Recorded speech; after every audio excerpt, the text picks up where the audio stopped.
we're just starting our voyage now along the Chucunaque River here in Panama in the Darien jungle. We have another at least 5-6 hours probably ahead of us to the first village where the migrants that are coming in here by the hundreds of thousands arrive, exhausted and hungry. So there are about 2,000 or 3,000 people here. They spent the night in this little town. It's not even a town, it's a hamlet.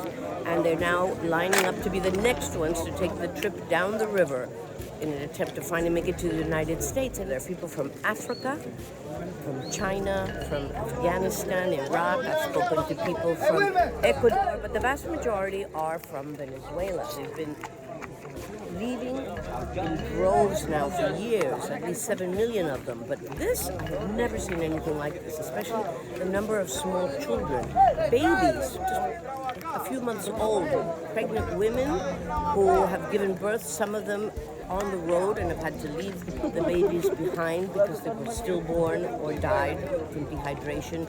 It's a tragedy no matter who you talk to. With the boy I saw 4 bodies, a man, 2 women and the boy. In our group, one of the women had a convulsion and died. They couldn't save her.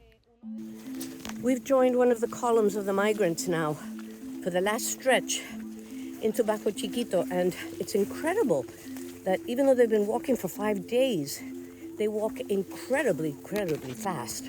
It's hard to keep up with them.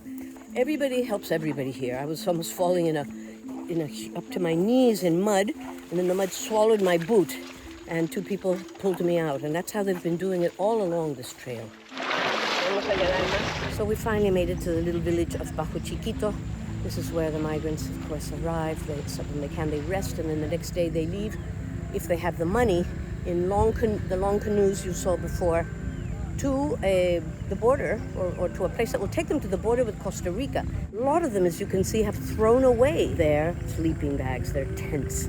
What you cannot see here is the incredible stench of human excrement. This whole area is actually more like a public toilet, and the heat here, the humidity just makes it so much worse. I've been here for 4 days, and it's getting worse every single day, as you can imagine. So this is part of a crisis, a humanitarian, sanitary crisis that's being driven by poverty, by violence that's spreading all over Central and South America, and that's driving the majority of the people here who are from Latin America towards the border with Mexico in the dream of reaching the United States, a dream that may never come true.